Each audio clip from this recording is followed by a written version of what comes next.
ಓಂ ಶಾಂತಿ. ಇಂದಿನ ಪರಮಾತ್ಮನ ಮಹಾವಾಕ್ಯ ಮುರುಳಿ ದಿನಾಂಕ 5/6/2025. ಬಾಪ್ತಾದ ಮಧುಬನ.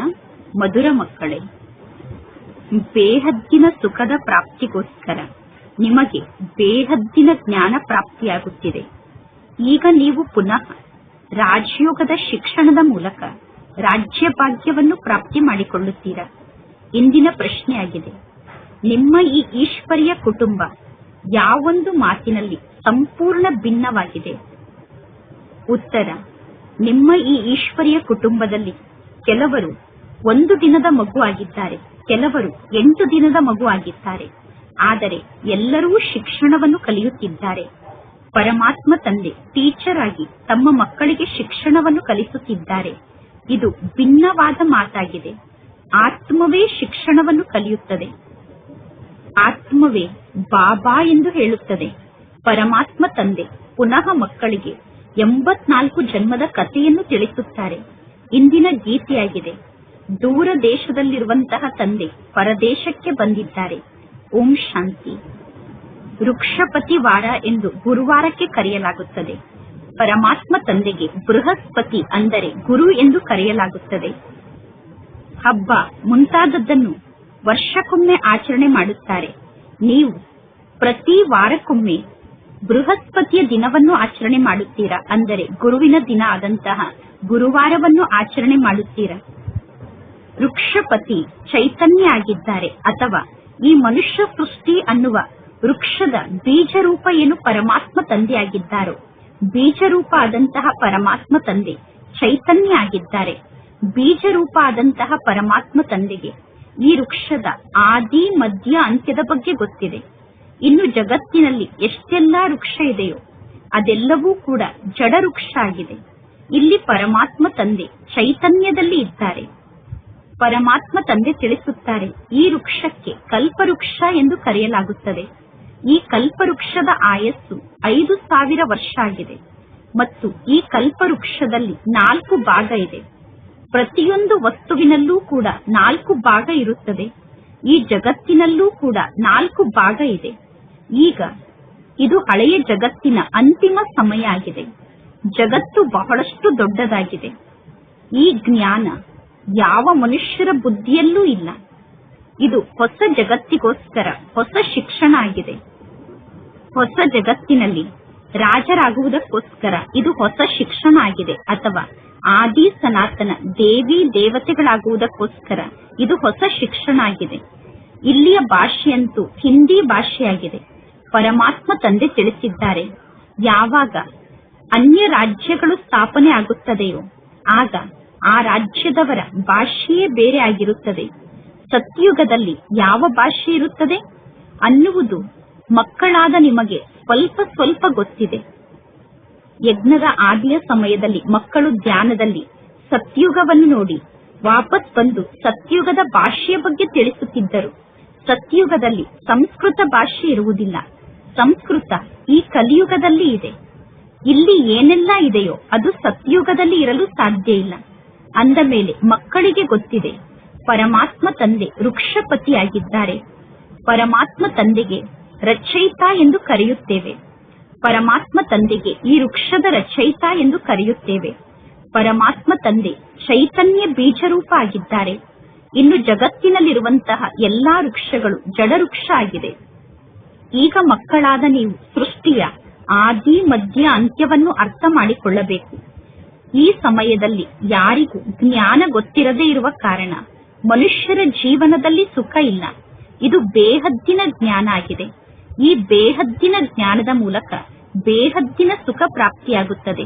ಹದ್ದಿನ ಜ್ಞಾನದ ಮೂಲಕ ಕಾಗವಿಷ್ಟ ಸಮಾನ ಸುಖ ಪ್ರಾಪ್ತಿಯಾಗುತ್ತದೆ ಅನ್ನುವುದು ನಿಮಗೆ ಗೊತ್ತಿದೆ. ನಾವೀಗ ಬೇಹದ್ದಿನ ಸುಖವನ್ನು ಪಡೆದುಕೊಳ್ಳುವುದಕ್ಕೋಸ್ಕರ ಈಗ ಪುರುಷಾರ್ಥವನ್ನು ಮಾಡುತ್ತಿದ್ದೇವೆ. ಬೇಹದ್ದಿನ ಸುಖಕ್ಕೋಸ್ಕರ ನಾವೀಗ ಪುನಃ ಪುರುಷಾರ್ಥವನ್ನು ಮಾಡುತ್ತಿದ್ದೇವೆ. ಈ ಪುನಃ ಅನ್ನುವ ಶಬ್ದವನ್ನು ನೀವು ಮಾತ್ರ ಕೇಳುತ್ತೀರಾ, ಅಂದರೆ ಮೊದಲು ನಾವೇ ಆಸ್ತಿಯನ್ನು ಪಡೆದುಕೊಂಡಿದ್ದೆವು, ಈಗಲೂ ನಾವೇ ಪಡೆದುಕೊಳ್ಳುತ್ತೇವೆ ಅನ್ನುವ ಪುನಃ ಅನ್ನುವ ಶಬ್ದವನ್ನು ನೀವು ಮಾತ್ರ ಕೇಳುತ್ತೀರಾ. ನೀವೀಗ ಪುನಃ ಮನುಷ್ಯರಿಂದ ದೇವತೆ ಆಗುವುದಕ್ಕೋಸ್ಕರ ಈ ರಾಜಯೋಗದ ಶಿಕ್ಷಣವನ್ನು ಪ್ರಾಪ್ತಿ ಮಾಡಿಕೊಳ್ಳುತ್ತಿದ್ದೀರಾ. ಈಗ ನಿಮಗೆ ಗೊತ್ತಿದೆ, ಜ್ಞಾನದ ಸಾಗರ ಆದಂತಹ ಪರಮಾತ್ಮ ತಂದೆ ನಿರಾಕಾರ ತಂದೆಯಾಗಿದ್ದಾರೆ. ನಿರಾಕಾರಿ ಮಕ್ಕಳಾದ ನೀವೆಲ್ಲರೂ ಕೂಡ ಆತ್ಮರೇ ಆಗಿದ್ದೀರಾ.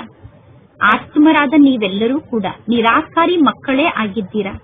ಆದರೆ ಎಲ್ಲರಿಗೂ ತಮ್ಮದೇ ಆದ ಶರೀರ ಇದೆ. ಪರಮಾತ್ಮ ತಂದೆಯ ಜನ್ಮಕ್ಕೆ ಅಲೌಕಿಕ ಜನ್ಮ ಎಂದು ಕರೆಯಲಾಗುತ್ತದೆ ಮತ್ತು ಬೇರೆ ಯಾವ ಮನುಷ್ಯರ ಜನ್ಮಕ್ಕೂ ಅಲೌಕಿಕ ಜನ್ಮ ಎಂದು ಕರೆಯಲು ಸಾಧ್ಯ ಇಲ್ಲ. ಬೇರೆ ಯಾವ ಮನುಷ್ಯರು ಪರಮಾತ್ಮ ತಂದೆಯಂತೆ ಅಲೌಕಿಕ ರೂಪದಲ್ಲಿ ಜನ್ಮವನ್ನು ಪಡೆದುಕೊಳ್ಳಲು ಸಾಧ್ಯ ಇಲ್ಲ.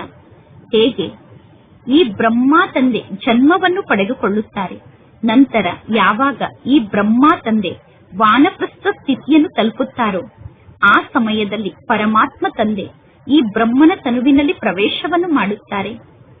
ಈಗ ಮಕ್ಕಳಿಗೆ ಪರಮಾತ್ಮ ತಂದೆ ಸಮ್ಮುಖದಲ್ಲಿ ಕುಳಿತು ಜ್ಞಾನವನ್ನು ತಿಳಿಸುತ್ತಿದ್ದಾರೆ. ಬೇರೆ ಯಾವ ಆತ್ಮರಿಗೂ ಕೂಡ ಮಕ್ಕಳೇ ಮಕ್ಕಳೇ ಎಂದು ಕರೆಯಲು ಸಾಧ್ಯ ಇಲ್ಲ. ಯಾವುದೇ ಧರ್ಮದ ಆತ್ಮರಾಗಿರಬಹುದು, ಅವರಿಗೆ ಗೊತ್ತಿದೆ ಶಿವ ತಂದೆ ಆತ್ಮರಾದ ನಮ್ಮೆಲ್ಲರಿಗೂ ತಂದೆಯಾಗಿದ್ದಾರೆ. ಅಂದ ಮೇಲೆ ಅವಶ್ಯವಾಗಿ ಪರಮಾತ್ಮ ಶಿವ ತಂದೆ ನಮ್ಮೆಲ್ಲರಿಗೂ ಮಕ್ಕಳೇ ಮಕ್ಕಳೇ ಎಂದು ಕರೆಯುತ್ತಾರೆ. ಇನ್ನು ಜಗತ್ತಿನಲ್ಲಿರುವ ಯಾವ ಮನುಷ್ಯಾತ್ಮರಿಗೂ ಕೂಡ ಈಶ್ವರ ಎಂದು ಕರೆಯಲು ಸಾಧ್ಯ ಇಲ್ಲ. ಯಾವ ಮನುಷ್ಯಾತ್ಮರಿಗೂ ಬಾಬಾ ಎಂದು ಕರೆಯಲು ಸಾಧ್ಯ ಇಲ್ಲ. ಹಾಗೆ ನೋಡಿದರೆ ಗಾಂಧೀಜಿಗೂ ಕೂಡ ಬಾಪೂಜಿ ಎಂದು ಕರೆಯುತ್ತಿದ್ದರು. ಮುನ್ಸಿಪಾಲಿಟಿಯ ಮೇಯರ್ಗೂ ಕೂಡ ತಂದೆ ಎಂದು ಕರೆಯುತ್ತಾರೆ. ವಾಸ್ತವದಲ್ಲಿ ಜಗತ್ತಿನಲ್ಲಿರುವಂತಹ ಎಲ್ಲಾ ತಂದೆಯರೂ ಕೂಡ ದೇಹಧಾರಿಗಳಾಗಿದ್ದಾರೆ. ನಿಮಗೆ ಗೊತ್ತಿದೆ, ಆತ್ಮರಾದ ನಮಗೆ ಒಬ್ಬ ಪರಮಾತ್ಮ ತಂದೆ ಶಿಕ್ಷಣವನ್ನು ಕಲಿಸುತ್ತಿದ್ದಾರೆ. ಪರಮಾತ್ಮ ತಂದೆ ಗಳಿಗೆ ಗಳಿಗೆಗೂ ತಿಳಿಸುತ್ತಾರೆ, ಸ್ವಯಂ ಅನ್ನು ಆತ್ಮ ಎಂದು ತಿಳಿದುಕೊಳ್ಳಿ. ಆ ಪರಮಾತ್ಮ ತಂದೆ ಬಂದು ಆತ್ಮರಿಗೆ ಶಿಕ್ಷಣವನ್ನು ಕಲಿಸುತ್ತಾರೆ. ಇದು ಈಶ್ವರಿಯ ಕುಟುಂಬ ಆಗಿದೆ. ಪರಮಾತ್ಮ ತಂದೆಗೆ ಇಷ್ಟೆಲ್ಲಾ ಜನ ಮಕ್ಕಳಿದ್ದಾರೆ. ನೀವೀಗ ಹೇಳುತ್ತೀರಾ, ಬಾಬಾ ನಾವು ನಿಮ್ಮವರಾಗಿದ್ದೇವೆ ಎಂದು. ಅಂದ ಮೇಲೆ ನೀವು ಮಕ್ಕಳಾಗಿದ್ದೀರಾ ತಾನೆ? ಮಕ್ಕಳು ಹೇಳುತ್ತಾರೆ, ಬಾಬಾ ನಾನು ನಿಮ್ಮ 1 ದಿನದ ಮಗು ಆಗಿದ್ದೇನೆ, ಅಥವಾ ನಾನು ನಿಮ್ಮ 8 ದಿನದ ಮಗು ಆಗಿದ್ದೇನೆ, ಅಥವಾ ನಾನು ನಿಮ್ಮ 1 ತಿಂಗಳ ಮಗು ಆಗಿದ್ದೇನೆ ಎಂದು. ಮೊದಲು ಅವಶ್ಯವಾಗಿ ಸಣ್ಣವರೇ ಇರುತ್ತಾರೆ ತಾನೆ? ಬಲೆ 2 ದಿನದ ಮಗು ಇರಬಹುದು ಅಥವಾ 4 ದಿನದ ಮಗು ಇರಬಹುದು, ಆದರೆ ಕರ್ಮೇಂದ್ರಿಯ ಅಂತೂ ದೊಡ್ಡದಿದೆ ತಾನೆ? ಈ ಜ್ಞಾನ ಮಾರ್ಗದಲ್ಲಿ 2 ದಿನದ ಮಕ್ಕಳಾಗಿದ್ದರೂ 4 ದಿನದ ಮಕ್ಕಳಾಗಿದ್ದರೂ ಕೂಡ ಕರ್ಮೇಂದ್ರಿಯ ಅಂತೂ ದೊಡ್ಡದೇ ಆಗಿರುತ್ತದೆ ತಾನೆ? ಆದ್ದರಿಂದ ದೊಡ್ಡ ಮಕ್ಕಳಾದ ನೀವೆಲ್ಲರೂ ಶಿಕ್ಷಣವನ್ನು ಕಲಿಯಬೇಕು. ಯಾರೆಲ್ಲ ಬರುತ್ತಾರೋ ಎಲ್ಲರಿಗೂ ಪರಮಾತ್ಮ ತಂದೆ ಶಿಕ್ಷಣವನ್ನು ಕಲಿಸುತ್ತಾರೆ. ನೀವು ಕೂಡ ಶಿಕ್ಷಣವನ್ನು ಕಲಿಯುತ್ತೀರಾ. ತಂದೆಗೆ ಮಕ್ಕಳಾಗಿದ್ದೀರಾ ಅಂದ ಮೇಲೆ ಪುನಃ ಪರಮಾತ್ಮ ತಂದೆ ತಿಳಿಸುತ್ತಾರೆ, ನೀವು ಹೇಗೆ 84 ಜನ್ಮವನ್ನು ಪಡೆದುಕೊಳ್ಳುತ್ತೀರಾ ಎಂದು. ಪರಮಾತ್ಮ ತಂದೆ ತಿಳಿಸುತ್ತಾರೆ, ನಾನು ಈ ಬ್ರಹ್ಮ ತಂದೆಯ ಬಹಳ ಜನ್ಮದ ಅಂತಿಮ ಜನ್ಮದಲ್ಲಿ ಬ್ರಹ್ಮನ ತನುವಿನಲ್ಲಿ ಪ್ರವೇಶವನ್ನು ಮಾಡುತ್ತೇನೆ. ಪುನಃ ಈ ಬ್ರಹ್ಮ ತಂದೆಗೆ ನಾನು ಶಿಕ್ಷಣವನ್ನು ಕಲಿಸುತ್ತೇನೆ. ಈಗ ಮಕ್ಕಳಿಗೆ ಗೊತ್ತಿದೆ, ಅತಿ ದೊಡ್ಡ ಟೀಚರ್ನ ಬಳಿ ನಾವೀಗ ಬಂದಿದ್ದೇವೆ. ಇನ್ನು ಎಷ್ಟೆಲ್ಲಾ ಜನ ಟೀಚರ್ ಇದ್ದಾರೋ ಅವರೆಲ್ಲರೂ ಕೂಡ ಆ ದೊಡ್ಡ ಟೀಚರ್ನ ಮೂಲಕ ಹುಟ್ಟಿರುವಂತವರಾಗಿದ್ದಾರೆ. ಆದ್ದರಿಂದ ಈ ಎಲ್ಲಾ ಟೀಚರ್ಗೂ ಮಾರ್ಗದರ್ಶಕರು ಗೈಡ್ ಎಂದು ಕರೆಯಲಾಗುತ್ತದೆ. ಆ ಗೈಡ್ ಆದಂತಹ ಟೀಚರ್ ಎಲ್ಲರಿಗೂ ಶಿಕ್ಷಣವನ್ನು ಕಲಿಸುತ್ತಿರುತ್ತಾರೆ. ಯಾರ್ಯಾರು ಜ್ಞಾನವನ್ನು ಅರ್ಥ ಮಾಡಿಕೊಳ್ಳುತ್ತಾ ಹೋಗುತ್ತಾರೋ ಅವರು ಅನ್ಯರಿಗೆ ಜ್ಞಾನದ ಶಿಕ್ಷಣವನ್ನು ಕಲಿಸುತ್ತಿರುತ್ತಾರೆ. ಮೊಟ್ಟ ಮೊದಲು ಎಲ್ಲರಿಗೂ ಇಬ್ಬರು ತಂದೆಯರ ಪರಿಚಯದ ಬಗ್ಗೆ ತಿಳಿಸಬೇಕು. ಇಬ್ಬರು ತಂದೆಯರು ಇದ್ದಾರೆ ಅನ್ನುವ ಮಾತನ್ನು ಮೊದಲು ಎಲ್ಲರಿಗೂ ತಿಳಿಸಬೇಕು. ಒಬ್ಬರು ಲೌಕಿಕ ತಂದೆಯಾಗಿದ್ದಾರೆ, ಇನ್ನೊಬ್ಬರು ಪಾರಲೌಕಿಕ ತಂದೆಯಾಗಿದ್ದಾರೆ. ದೊಡ್ಡವರಂತೂ ಅವಶ್ಯವಾಗಿ ಪಾರಲೌಕಿಕ ತಂದೆಯಾಗಿದ್ದಾರೆ. ಆ ಪಾರಲೌಕಿಕ ತಂದೆಗೆ ಭಗವಂತ ಎಂದು ಕರೆಯಲಾಗುತ್ತದೆ. ನಿಮಗೆ ಗೊತ್ತಿದೆ, ಈಗ ನಮಗೆ ಪಾರಲೌಕಿಕ ತಂದೆ ಸಿಕ್ಕಿದ್ದಾರೆ. ಬೇರೆ ಯಾರಿಗೂ ಕೂಡ ಪಾರಲೌಕಿಕ ತಂದೆಯ ಬಗ್ಗೆ ಗೊತ್ತಿಲ್ಲ. ನಿಧಾನವಾಗಿ ಪಾರಲೌಕಿಕ ತಂದೆಯ ಬಗ್ಗೆ ಎಲ್ಲರೂ ಅರ್ಥ ಮಾಡಿಕೊಳ್ಳುತ್ತಾ ಹೋಗುತ್ತಾರೆ. ಈಗ ಮಕ್ಕಳಿಗೆ ಗೊತ್ತಿದೆ, ಆತ್ಮರಾದ ನಮಗೆ ಪರಮಾತ್ಮ ಶಿವ ತಂದೆ ಶಿಕ್ಷಣವನ್ನು ಕಲಿಸುತ್ತಿದ್ದಾರೆ. ಆತ್ಮರಾದ ನಾವು ಒಂದು ಶರೀರವನ್ನು ತ್ಯಾಗ ಮಾಡಿ ಇನ್ನೊಂದು ಶರೀರವನ್ನು ಧಾರಣೆ ಮಾಡಿಕೊಳ್ಳುತ್ತೇವೆ. ಆತ್ಮರಾದ ನಾವೇ ಸರ್ವಶ್ರೇಷ್ಠ ದೇವತೆಗಳಾಗುತ್ತೇವೆ. ಸರ್ವಶ್ರೇಷ್ಠರಾಗುವುದಕ್ಕೋಸ್ಕರ ನಾವು ಪರಮಾತ್ಮ ತಂದೆಯ ಬಳಿ ಬಂದಿದ್ದೇವೆ. ಕೆಲವು ಮಕ್ಕಳು ಪುರುಷಾರ್ಥ ಮಾರ್ಗದಲ್ಲಿ ನಡೆಯುತ್ತಾ ಸರ್ವಶ್ರೇಷ್ಠ ಶಿಕ್ಷಣವನ್ನು ಕಲಿಯುವುದನ್ನು ಬಿಟ್ಟು ಬಿಡುತ್ತಾರೆ. ಕೆಲವರಿಗೆ ಯಾವುದೋ ಒಂದು ಮಾತಿನಲ್ಲಿ ಸಂಶಯ ಬರುತ್ತದೆ, ಅಥವಾ ಕೆಲವರಿಗೆ ಮಾಯೆಯ ಬಿರುಗಾಳಿಯನ್ನು ಸಹನೆ ಮಾಡಿಕೊಳ್ಳಲು ಸಾಧ್ಯ ಆಗುವುದಿಲ್ಲ. ಕಾಮ ಮಹಾಶತ್ರುವಿಗೆ ಸೋತು ಬಿಡುತ್ತಾರೆ. ಕಾಮ ವಿಕಾರಕ್ಕೆ ವಶ ಆಗುವ ಕಾರಣ ಶಿಕ್ಷಣವನ್ನು ಕಲಿಯುವುದನ್ನು ಬಿಟ್ಟು ಬಿಡುತ್ತಾರೆ. ಕಾಮ ಅನ್ನುವ ಮಹಾಶತ್ರುವಿನ ಕಾರಣ ಮಕ್ಕಳು ಬಹಳಷ್ಟು ಸಹನೆಯನ್ನು ಮಾಡಿಕೊಳ್ಳಬೇಕಾಗುತ್ತದೆ. ಕಾಮ ವಿಕಾರವನ್ನು ಗೆಲ್ಲಲು ಮಕ್ಕಳು ಬಹಳಷ್ಟು ಸಹನೆಯನ್ನು ಮಾಡಿಕೊಳ್ಳಬೇಕಾಗುತ್ತದೆ. ಪರಮಾತ್ಮ ತಂದೆ ತಿಳಿಸುತ್ತಾರೆ, ಕಲ್ಪ ಕಲ್ಪದಲ್ಲೂ ಅಬಲೆಯರಾದ ನೀವು ಪರಮಾತ್ಮ ತಂದೆಯನ್ನು ಕೂಗಿ ಕರೆಯುತ್ತೀರಾ. ಮಾತೆಯರಾದ ನೀವು ಪರಮಾತ್ಮ ತಂದೆಯನ್ನು ಕೂಗಿ ಕರೆಯುತ್ತೀರಾ. ಎಲ್ಲರೂ ಹೇಳುತ್ತಾರೆ, ಪರಮಾತ್ಮ ತಂದೆ ನನ್ನ ಮೇಲೆ ಅತ್ಯಾಚಾರವನ್ನು ಮಾಡುತ್ತಿದ್ದಾರೆ, ಈ ಅತ್ಯಾಚಾರದಿಂದ ನನ್ನನ್ನು ರಕ್ಷಣೆ ಮಾಡಿ ಎಂದು ಪರಮಾತ್ಮ ತಂದೆ ತಿಳಿಸುತ್ತಾರೆ. ಪರಮಾತ್ಮ ತಂದೆಯನ್ನು ನೆನಪು ಮಾಡುವುದನ್ನು ಬಿಟ್ಟು ಬೇರೆ ಯಾವ ಮಾರ್ಗವೂ ಇಲ್ಲ. ನೆನಪಿನ ಮೂಲಕ ನಿಮ್ಮಲ್ಲಿ ಶಕ್ತಿ ಜಾಗೃತ ಆಗುತ್ತಾ ಹೋಗುತ್ತದೆ. ತಂದೆಯನ್ನು ನೆನಪು ಮಾಡುವುದರಿಂದ ನಿಮಗೆ ಶಕ್ತಿ ಬರುತ್ತಾ ಹೋಗುತ್ತದೆ. ತಂದೆಯ ನೆನಪಿನ ಮೂಲಕ ನೀವು ಶಕ್ತಿಶಾಲಿ ಆದಾಗ ಶಕ್ತಿಶಾಲಿಯಾದಂತಹ ಮಾಯೆಯ ಶಕ್ತಿ ಕಡಿಮೆ ಆಗುತ್ತಾ ಹೋಗುತ್ತದೆ. ನಂತರ ನೀವು ಮಾಯೆಯಿಂದ ಮುಕ್ತ ಆಗುತ್ತೀರಾ. ಈ ರೀತಿ ಅನೇಕರು ಬಂಧನದಿಂದ ಮುಕ್ತಾಗಿ ತಂದೆಯ ಬಳಿ ಬರುತ್ತಾರೆ. ನಂತರ ಅವರ ಮೇಲೆ ಅತ್ಯಾಚಾರ ನಡೆಯುವುದು ನಿಲ್ಲುತ್ತದೆ. ಪುನಃ ಅವರು ಬಂದು ಬ್ರಹ್ಮ ತಂದೆಯ ತನುವಿನ ಮೂಲಕ ಶಿವ ತಂದೆಯ ಜೊತೆಗೆ ಮಾತನಾಡುತ್ತಾರೆ. ಈಗ ನಿಮಗೆ ತಂದೆಯ ಜೊತೆಗೆ ಮಾತನಾಡುವಂತಹ ಅಭ್ಯಾಸ ಆಗಬೇಕು. ಬುದ್ಧಿಯಲ್ಲಿ ಸದಾ ಈ ಮಾತಿನ ಸ್ಮೃತಿ ಇರಬೇಕು, ನಾನೀಗ ಪರಮಾತ್ಮ ಶಿವ ತಂದೆಯ ಬಳಿ ಹೋಗುತ್ತಿದ್ದೇನೆ. ಪರಮಾತ್ಮ ಶಿವ ತಂದೆ ಈ ಬ್ರಹ್ಮನ ತನುವಿನಲ್ಲಿ ಬರುತ್ತಾರೆ. ನಾನು ಪರಮಾತ್ಮ ಶಿವ ತಂದೆಯ ಸಮ್ಮುಖದಲ್ಲಿ ಕುಳಿತಿದ್ದೇನೆ. ಪರಮಾತ್ಮ ತಂದೆಯ ನೆನಪಿನ ಮೂಲಕ ನನ್ನ ವಿಕರ್ಮ ವಿನಾಶ ಆಗುತ್ತದೆ. ನೀವೀಗ ಸ್ವಯಂ ಅನ್ನು ಆತ್ಮ ಎಂದು ತಿಳಿದುಕೊಂಡು ಪರಮಾತ್ಮ ತಂದೆಯನ್ನು ನೆನಪು ಮಾಡಬೇಕು.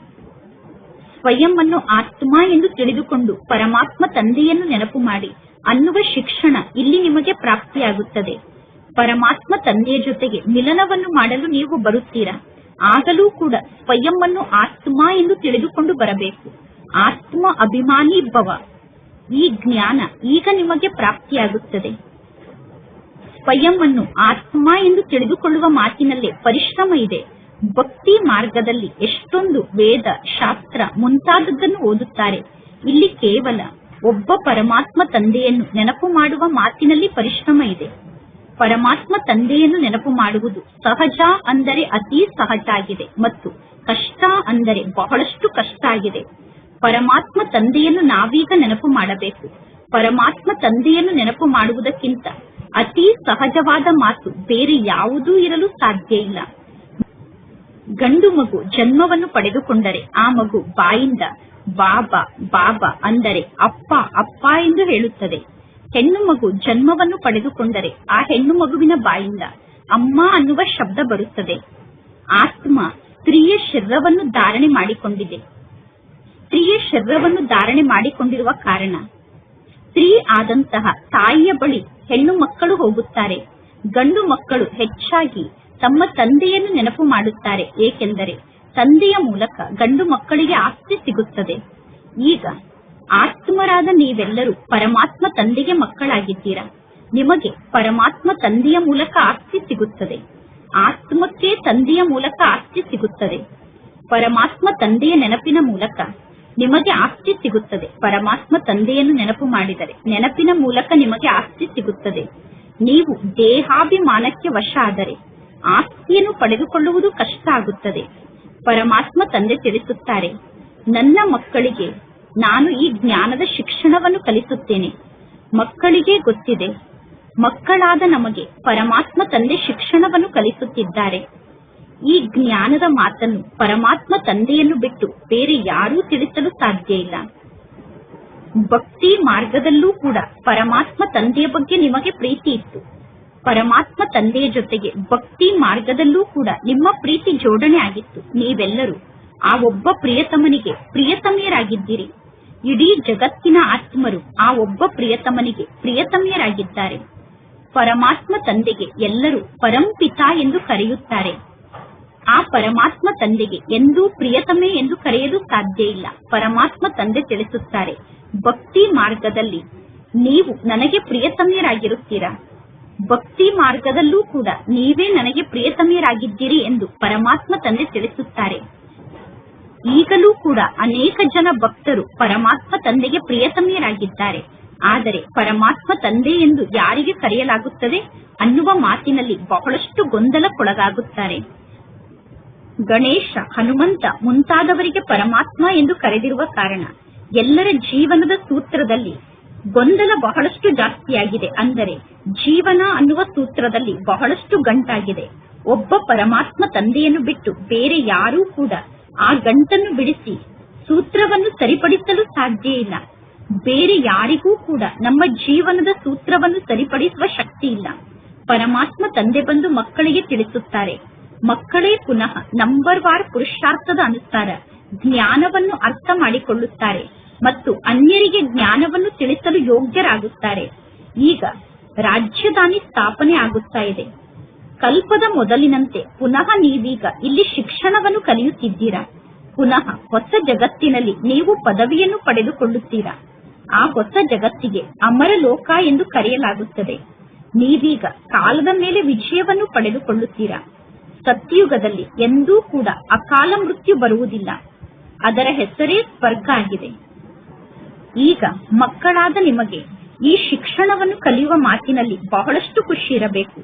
ಒಬ್ಬ ಪರಮಾತ್ಮ ತಂದೆಯನ್ನು ನೆನಪು ಮಾಡಿದರೆ ತಂದೆ ನೀಡುವಂತಹ ಆಸ್ತಿಯ ನೆನಪು ಕೂಡ ಬರುತ್ತದೆ. 1 ಸೆಕೆಂಡ್ನಲ್ಲಿ ಸಂಪೂರ್ಣ ನಾಟಕದ ಜ್ಞಾನ ಬುದ್ಧಿಯಲ್ಲಿ ಧಾರಣೆ ಆಗುತ್ತದೆ. ಮೂಲವತನ, ಸೂಕ್ಷ್ಮವತನ, ಸ್ಥೂಲವತನ 84 ಜನ್ಮದ ಚಕ್ರದ ಬಗ್ಗೆ ತಿಳಿದುಕೊಂಡರೆ ಸಾಕು. ಈ ಸಂಪೂರ್ಣ ನಾಟಕ ಭಾರತದಲ್ಲೇ ಮಾಡಲ್ಪಟ್ಟಿದೆ. ಈ ಸಂಪೂರ್ಣ ನಾಟಕದ ಆಟ ಭಾರತದ ಆಧಾರದ ಮೇಲೆ ಮಾಡಲ್ಪಟ್ಟಿದೆ. ಇನ್ನು ಉಳಿದಿದ್ದೆಲ್ಲ ಉಪಕಥೆಗಳಾಗಿದೆ. ಈ ಜ್ಞಾನವನ್ನು ಪರಮಾತ್ಮ ತಂದೆ ನಿಮಗೆ ತಿಳಿಸುತ್ತಾರೆ. ಪರಮಾತ್ಮ ತಂದೆ ಮಾತ್ರ ಈ ಜ್ಞಾನವನ್ನು ನಿಮಗೆ ತಿಳಿಸಲು ಸಾಧ್ಯ. ನೀವೇ ಸರ್ವಶ್ರೇಷ್ಠ ಆತ್ಮರಾಗಿದ್ದೀರಿ. ನಂತರ ನೀವೇ ಕನಿಷ್ಠರಾಗಿದ್ದೀರಾ. ಮೊದಲು ನೀವು ಡಬ್ಬಲ್ ಕಿರೀಟಧಾರಿ ರಾಜರಾಗಿರುತ್ತೀರಾ. ನಂತರ ಸಂಪೂರ್ಣ ಭಿಕಾರಿಗಳಾಗಿ ಬಿಡುತ್ತೀರಾ. ಈಗ ಭಾರತ ದೇಶ ಭಿಕಾರಿಗಳ ದೇಶ ಆಗಿದೆ. ಅಂದರೆ ಎಲ್ಲರೂ ಈಗ ಭಿಕಾರಿಗಳಾಗಿದ್ದಾರೆ. ಪ್ರಜೆಗಳ ಮೇಲೆ ಪ್ರಜೆಗಳ ರಾಜ್ಯ ನಡೆಯುತ್ತಿದೆ. ಸತ್ಯುಗದಲ್ಲಿ ಡಬ್ಬಲ್ ಕಿರೀಟಧಾರಿ ಮಹಾರಾಜ ಮಹಾರಾಣಿಯರ ರಾಜ್ಯ ಇತ್ತು. ಆದಿದೇವ ಎಂದು ಬ್ರಹ್ಮನಿಗೆ ಕರೆಯಲಾಗುತ್ತದೆ. ಆದಿದೇವ ಆದಂತಹ ಬ್ರಹ್ಮನಿಗೆ ಅನೇಕ ಹೆಸರನ್ನು ಇಟ್ಟಿದ್ದಾರೆ ಅನ್ನುವುದನ್ನು ಎಲ್ಲರೂ ಒಪ್ಪಿಕೊಳ್ಳುತ್ತಾರೆ. ಬ್ರಹ್ಮನಿಗೆ ಮಹಾವೀರ ಎಂದು ಕರೆಯುತ್ತಾರೆ. ಹನುಮಂತನಿಗೂ ಕೂಡ ಮಹಾವೀರ ಎಂದು ಕರೆಯುತ್ತಾರೆ. ವಾಸ್ತವದಲ್ಲಿ ಮಕ್ಕಳಾದ ನೀವು ಸತ್ಯ ಸತ್ಯ ಮಹಾವೀರರು, ಅಂದರೆ ಹನುಮಂತ ಆಗಿದ್ದೀರಾ. ಏಕೆಂದರೆ ನೀವೀಗ ಎಷ್ಟು ಜಾಸ್ತಿ ಸಮಯ ಯೋಗದಲ್ಲಿ ಸ್ಥಿತ ಆಗಿರುತ್ತೀರೋ, ನೀವು ಯೋಗದಲ್ಲಿ ಇರುವ ಕಾರಣ ಎಷ್ಟೇ ಮಾಯೆಯ ಬಿರುಗಾಳಿ ಬಂದರೂ ಕೂಡ ಆ ಮಾಯೆಯ ಬಿರುಗಾಳಿಗೆ ನಿಮ್ಮನ್ನು ಅಲುಗಾಡಿಸಲು ಸಾಧ್ಯ ಆಗುವುದಿಲ್ಲ. ಮಹಾವೀರ ಆದಂತಹ ಪರಮಾತ್ಮ ತಂದೆಗೆ ಮಕ್ಕಳಾದ ನೀವೆಲ್ಲರೂ ಕೂಡ ಮಹಾವೀರರಾಗಿದ್ದೀರಾ. ಏಕೆಂದರೆ ನೀವೀಗ ಮಾಯೆಯ ಮೇಲೆ ವಿಜಯವನ್ನು ಪಡೆದುಕೊಳ್ಳುತ್ತೀರಾ. ಪಂಚವಿಕಾರ ಅನ್ನುವ ರಾವಣನ ಮೇಲೆ ಪ್ರತಿಯೊಬ್ಬರೂ ವಿಜಯವನ್ನು ಪಡೆದುಕೊಳ್ಳುತ್ತೀರಾ. ಇದು ಒಬ್ಬ ಮನುಷ್ಯರ ಮಾತಲ್ಲ. ನೀವು ಪ್ರತಿಯೊಬ್ಬರೂ ಕೂಡ ಧನುಷನ್ನು ಮುರಿಯಲೇಬೇಕು. ಅಂದರೆ ಮಾಯೆಯ ಮೇಲೆ ವಿಜಯವನ್ನು ಪಡೆದುಕೊಳ್ಳಬೇಕು. ಇಲ್ಲಿ ಯಾವುದೇ ಪ್ರಕಾರದ ಯುದ್ಧದ ಮಾತಿಲ್ಲ. ಯುರೋಪ್ನ ನಿವಾಸಿಗಳು ಹೇಗೆ ಪರಸ್ಪರ ಹೊಡೆದಾಡುತ್ತಾರೆ, ಹೇಗೆ ಯುದ್ಧವನ್ನು ಮಾಡುತ್ತಾರೆ, ಭಾರತದಲ್ಲಿ ಕೌರವರು ಯುದ್ಧವನ್ನು ಮಾಡುತ್ತಾರೆ ಮತ್ತು ಯುವಕರು ಯುದ್ಧವನ್ನು ಮಾಡುತ್ತಾರೆ. ಗಾಯನ ಕೂಡ ಇದೆ, ರಕ್ತದ ನದಿ ಹರಿಯುತ್ತದೆ ಎಂದು. ನಂತರ ಹಾಲಿನ ನದಿ ಹರಿಯುತ್ತದೆ ಎಂದು ಗಾಯನ ಇದೆ. ವಿಷ್ಣುವನ್ನು ಕ್ಷೀರ ಸಾಗರದಲ್ಲಿ ತೋರಿಸುತ್ತಾರೆ. ಲಕ್ಷ್ಮಿ ಮತ್ತು ನಾರಾಯಣ ಪಾರಸನಾಥ ಪಾರಸನಾಥಿನಿ ಆಗಿದ್ದಾರೆ. ಪುನಃ ನೇಪಾಳದ ಕಡೆ ಪಶುಪತಿ ಅನ್ನುವ ಹೆಸರನ್ನೂ ಕೂಡ ಲಕ್ಷ್ಮೀ ನಾರಾಯಣರಿಗೆ ಇಟ್ಟಿದ್ದಾರೆ. ಇರುವಂತವರು ಒಬ್ಬ ವಿಷ್ಣು ಆಗಿದ್ದಾರೆ. ಆ ವಿಷ್ಣುವಿನ 2 ರೂಪ, ಅಂದರೆ ಲಕ್ಷ್ಮೀ ನಾರಾಯಣರ ರೂಪಕ್ಕೆ ಪಾರಸನಾಥ ಪಾರಸನಾಥಿನಿ ಎಂದು ಕರೆಯಲಾಗುತ್ತದೆ. ಅವರು ಪುನಃ ಪಶುಪತಿನಾಥ ಪತಿ ಪಶುಪತಿನಾಥ ಪತ್ನಿಯಾಗಿದ್ದಾರೆ. ಅಲ್ಲೂ ಕೂಡ ವಿಷ್ಣುವಿನ ಮೂರ್ತಿಯನ್ನು ನಿರ್ಮಾಣ ಮಾಡುತ್ತಾರೆ ಮತ್ತು ಒಂದು ಕೆರೆಯನ್ನು ನಿರ್ಮಾಣ ಮಾಡುತ್ತಾರೆ. ಆ ಕೆರೆಯಲ್ಲಿ ಹಾಲು ಎಲ್ಲಿಂದ ಬರಲು ಸಾಧ್ಯ? ವಿಶೇಷ ದಿನದಂದು ಹಾಲನ್ನು ಆ ಕೆರೆಯಲ್ಲಿ ತುಂಬುತ್ತಾರೆ. ಪುನಃ ತೋರಿಸುತ್ತಾರೆ ಕ್ಷೀರ ಸಾಗರದಲ್ಲಿ ವಿಷ್ಣು ಮಲಗಿದ್ದರು ಎಂದು. ಆದರೆ ಈ ಮಾತಿಗೆ ಯಾವ ಅರ್ಥವೂ ಇಲ್ಲ. 4 ಭುಜ ಇರುವಂತಹ ಯಾವ ಮನುಷ್ಯರೂ ಕೂಡ ಇರುವುದಿಲ್ಲ. ಈಗ ಮಕ್ಕಳಾದ ನೀವು ಸಮಾಜ ಸೇವಕರಾಗಿದ್ದೀರಾ. ನೀವು ಆತ್ಮಿಕ ತಂದೆಗೆ ಮಕ್ಕಳಾಗಿದ್ದೀರಾ. ಪರಮಾತ್ಮ ತಂದೆ ಎಲ್ಲಾ ಮಾತನ್ನು ಮಕ್ಕಳಿಗೆ ತಿಳಿಸುತ್ತಾರೆ. ಈ ಜ್ಞಾನ ಮಾರ್ಗದಲ್ಲಿ ನಿಮಗೆ ಯಾವ ಮಾತಿನಲ್ಲೂ ಸಂಶಯ ಬರಬಾರದು. ಸಂಶಯ ಬಂತು ಅಂದರೆ ಮಾಯೆಯ ಬಿರುಗಾಳಿ ಬಂದಂತೆ. ನಿಮಗೆ ಸಂಶಯ ಬಂದರೆ ನೀವು ಮಾಯೆಯ ಬಿರುಗಾಳಿಗೆ ವಶ ಆದಂತೆ. ನೀವೇ ಕೂಗಿ ಕರೆಯುತ್ತೀರಾ, ಹೇ ಪತಿತ ಪಾವನ ಬನ್ನಿ, ಬಂದು ನಮ್ಮನ್ನು ಪಾವನ ಮಾಡಿ ಎಂದು. ಈಗ ಪರಮಾತ್ಮ ತಂದೆ ತಿಳಿಸುತ್ತಾರೆ, ತಂದೆಯಾದ ನನ್ನೊಬ್ಬನನ್ನೇ ನೀವು ನೆನಪು ಮಾಡಿ, ಆಗ ನೀವು ಪಾವನರಾಗುತ್ತೀರಾ. 84 ಜನ್ಮದ ಚಕ್ರವನ್ನು ನೆನಪು ಮಾಡಬೇಕು. ಪರಮಾತ್ಮ ತಂದೆಗೆ ಪತಿತ ಪಾವನ ಎಂದು ಕರೆಯಲಾಗುತ್ತದೆ, ಜ್ಞಾನದ ಸಾಗರ ಎಂದು ಕರೆಯಲಾಗುತ್ತದೆ. ಪತಿತ ಪಾವನ ಮತ್ತು ಜ್ಞಾನದ ಸಾಗರ ಅನ್ನುವ 2 ಮಹಿಮೆ ಇದೆ ತಾನೆ. ಪತಿತರನ್ನು ಪಾವನರನ್ನಾಗಿ ಪರಮಾತ್ಮ ತಂದೆ ಮಾಡುತ್ತಾರೆ. ಪುನಃ ಪರಮಾತ್ಮ ತಂದೆ 84 ಜನ್ಮದ ಚಕ್ರದ ಜ್ಞಾನವನ್ನು ತಿಳಿಸುತ್ತಾರೆ. ಈಗ ಮಕ್ಕಳಾದ ನಿಮಗೆ ಗೊತ್ತಿದೆ, ಈ 84 ಜನ್ಮದ ಚಕ್ರ ತಿರುಗುತ್ತಿರುತ್ತದೆ. ಎಂದೂ ಈ ಚಕ್ರದ ಅಂತ್ಯ ಆಗಲು ಸಾಧ್ಯ ಇಲ್ಲ.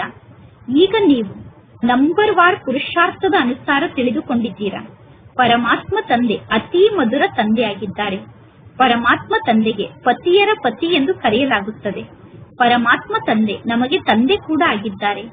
ಈಗ ಪರಮಾತ್ಮ ತಂದೆ ತಿಳಿಸುತ್ತಾರೆ, ನೀವೆಲ್ಲರೂ ನನಗೆ ಮಕ್ಕಳಾಗಿದ್ದೀರಾ. ನನ್ನ ಮೂಲಕ ಮಕ್ಕಳಾದ ನಿಮಗೆ ಬಹಳ ದೊಡ್ಡ ಆಸ್ತಿ ಸಿಗುತ್ತದೆ. ಆದರೆ ಇಂತಹ ಪರಮಾತ್ಮ ತಂದೆಗೆ ಮಕ್ಕಳು ಡೈವರ್ಸ್ ಅನ್ನು ಕೊಡುತ್ತಾರೆ. ಇದು ಕೂಡ ನಾಟಕದಲ್ಲಿ ಫಿಕ್ಸ್ ಆಗಿದೆ. ಪರಮಾತ್ಮ ತಂದೆಗೆ ಡೈವರ್ಸ್ ಅನ್ನು ಕೊಟ್ಟು ಜ್ಞಾನದ ಶಿಕ್ಷಣವನ್ನು ಕಲಿಯುವುದನ್ನೇ ಬಿಟ್ಟು ಬಿಡುತ್ತಾರೆ.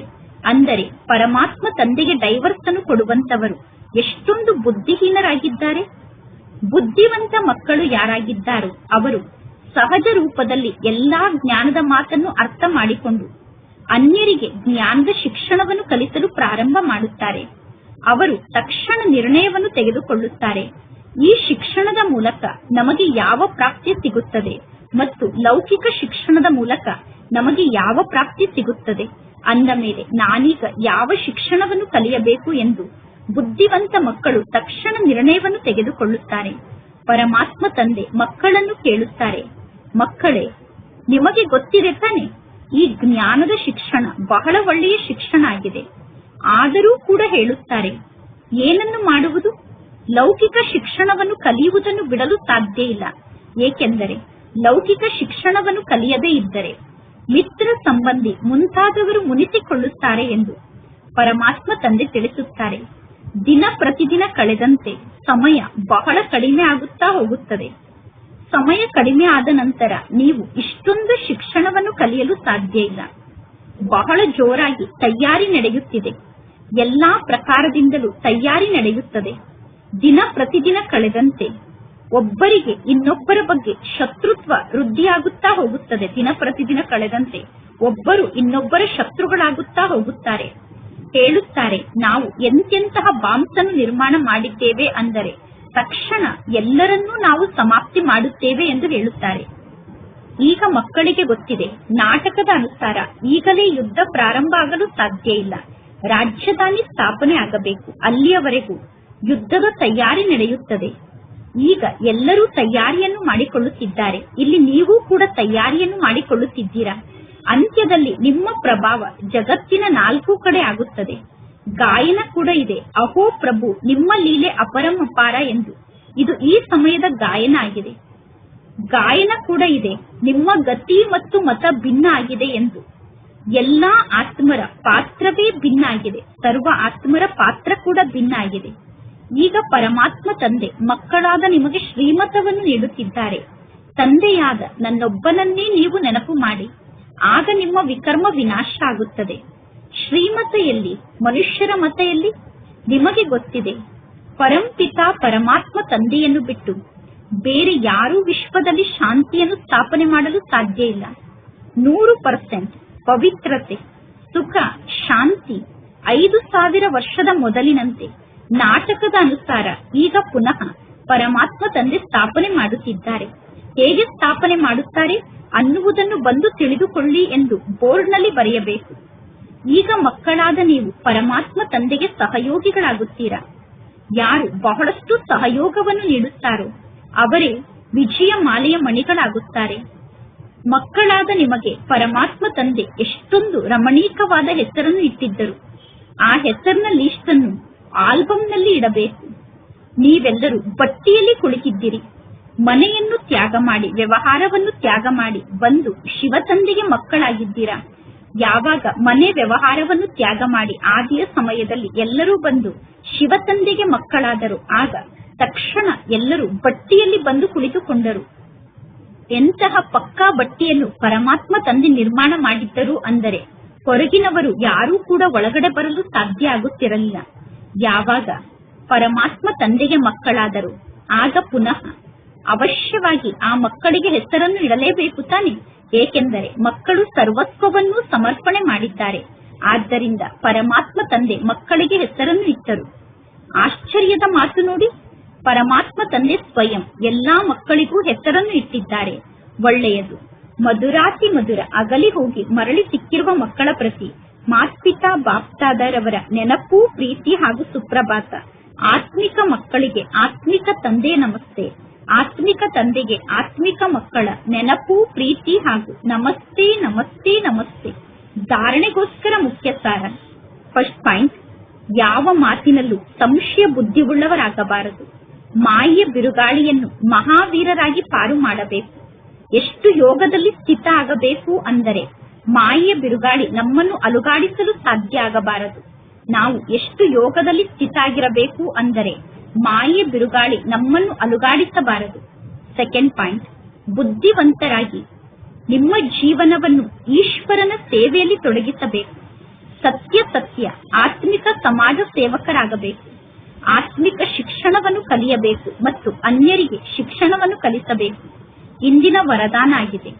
ಅಹಂಕಾರ ಮತ್ತು ಸಂಶಯವನ್ನು ಸಮಾಪ್ತಿ ಮಾಡಿಕೊಂಡು ದಯಾಹೃದಯಗಳಾಗುವಂತಹ ವಿಶ್ವ ಕಲ್ಯಾಣಕಾರಿಗಳಾಗಿ. ಎಂತಹ ಅವಗುಣವುಳ್ಳಂತಹ ಆತ್ಮ ಇರಬಹುದು, ಕಠೋರ ಸಂಸ್ಕಾರವುಳ್ಳಂತಹ ಆತ್ಮ ಇರಬಹುದು, ಕನಿಷ್ಠ ಬುದ್ಧಿಯ ಆತ್ಮ ಇರಬಹುದು, ಅಥವಾ ಬಹಳಷ್ಟು ಮಂದ ಬುದ್ಧಿಯ ಆತ್ಮ ಇರಬಹುದು, ಸದಾ ನಿಂದನೆಯನ್ನು ಮಾಡುವಂತಹ ಆತ್ಮ ಆಗಿರಬಹುದು. ಆದರೆ ಯಾರು ದಯಾಹೃದಯಿ ವಿಶ್ವ ಕಲ್ಯಾಣಕಾರಿ ಮಕ್ಕಳಾಗಿದ್ದಾರೋ ಅವರು ಸರ್ವ ಆತ್ಮರ ಬಗ್ಗೆ ಲಾಫುಲ್ ಆಗುವುದರ ಜೊತೆಗೆ ಲವ್ಫುಲ್ ಆಗಿರುತ್ತಾರೆ. ಅಂದರೆ ಸರ್ವ ಆತ್ಮರ ಜೊತೆಗೆ ಕಾಯ್ದೆಗನುಸಾರವಾಗಿ ವ್ಯವಹಾರವನ್ನು ಮಾಡುವುದರ ಜೊತೆಗೆ ಪ್ರೀತಿಯಿಂದ ವ್ಯವಹಾರವನ್ನು ಮಾಡುತ್ತಾರೆ. ಅವರ ಮನಸ್ಸಿನಲ್ಲಿ ಎಂದೂ ಕೂಡ ಈ ಮಾತಿನ ಸಂಶಯ ಉತ್ಪನ್ನ ಆಗಲು ಸಾಧ್ಯ ಇಲ್ಲ. ಅಂದರೆ ಇವರು ಎಂದೂ ಬದಲಾಗಲು ಸಾಧ್ಯ ಇಲ್ಲ. ಇವರು ಇರುವುದೇ ಈ ರೀತಿ. ಇವರು ಏನನ್ನೂ ಮಾಡಲು ಸಾಧ್ಯ ಇಲ್ಲ. ನಾನೇ ಎಲ್ಲವನ್ನೂ ಬಲ್ಲವನಾಗಿದ್ದೇನೆ, ನಾನೇ ಎಲ್ಲವನ್ನೂ ಮಾಡಬಲ್ಲೆ, ನಾನೇ ಸರ್ವಸ್ವ, ಇವರು ಏನೂ ಅಲ್ಲ, ಇವರಿಗೆ ಏನೂ ಬರುವುದಿಲ್ಲ ಅನ್ನುವ ಸಂಶಯ ಅವರ ಮನಸ್ಸಿನಲ್ಲಿ ಉತ್ಪನ್ನ ಆಗುವುದಿಲ್ಲ. ಈ ಪ್ರಕಾರದ ಅಹಂಕಾರ ಮತ್ತು ಸಂಶಯವನ್ನು ತ್ಯಾಗ ಮಾಡಿ ಅನ್ಯರ ದುರ್ಬಲತೆಯ ಬಗ್ಗೆ ತಿಳಿದುಕೊಂಡಿದ್ದರೂ ಕೂಡ, ಅನ್ಯರ ಕೆಟ್ಟ ಗುಣದ ಬಗ್ಗೆ ತಿಳಿದುಕೊಂಡಿದ್ದರೂ ಕೂಡ ಅವರನ್ನು ಕ್ಷಮಿಸುವಂತಹ ದಯಾಹೃದಯಿ ಮಕ್ಕಳೇ ವಿಶ್ವ ಕಲ್ಯಾಣದ ಸೇವೆಯಲ್ಲಿ ಸಫಲತೆಯನ್ನು ಪ್ರಾಪ್ತಿ ಮಾಡಿಕೊಳ್ಳುತ್ತಾರೆ. ಇಂದಿನ ಸ್ಲೋಗನ್ ಆಗಿದೆ, ಎಲ್ಲಿ ಬ್ರಾಹ್ಮಣರ ತನು ಮನ ಧನದ ಸಹಯೋಗ ಇದೆಯೋ ಅಲ್ಲಿ ಸಫಲತೆ ಸದಾ ಜೊತೆಗಿರುತ್ತದೆ. ಇಂದಿನ ಅವ್ಯಕ್ತ ಸೂಚನೆಯಾಗಿದೆ, ಆತ್ಮಿಕ ಸ್ಥಿತಿಯಲ್ಲಿ ಸ್ಥಿತ ಆಗಿರುವಂತಹ ಅಭ್ಯಾಸವನ್ನು ಮಾಡಿ ಅಂತರ್ಮುಖಿಗಳಾಗಿ. ಯಾವಾಗ ಜಗತ್ತಿನ ಆತ್ಮರು ನಿಮ್ಮ ಆತ್ಮಿಕ ಸ್ವರೂಪದ ಅನುಭವವನ್ನು ಮಾಡುತ್ತಾರೆ ಆಗ ಅವರು ಪರಮಾತ್ಮ ತಂದೆಗೆ ಆಕರ್ಷಿತರಾಗಿ ಅಹೋ ಪ್ರಭು ಅನ್ನುವ ಗೀತೆಯನ್ನು ಹಾಡುತ್ತಾರೆ ಮತ್ತು ದೇಹಾಭಿಮಾನದಿಂದ ಸಹಜವಾಗಿ ಮುಕ್ತಾಗಿ ದೇಹಾಭಿಮಾನವನ್ನು ಅರ್ಪಣೆ ಮಾಡಿಬಿಡುತ್ತಾರೆ.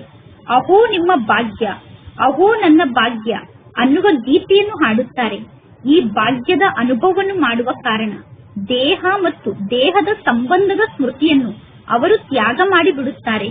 ಒಳ್ಳೆಯದು. ಓಂ ಶಾಂತಿ.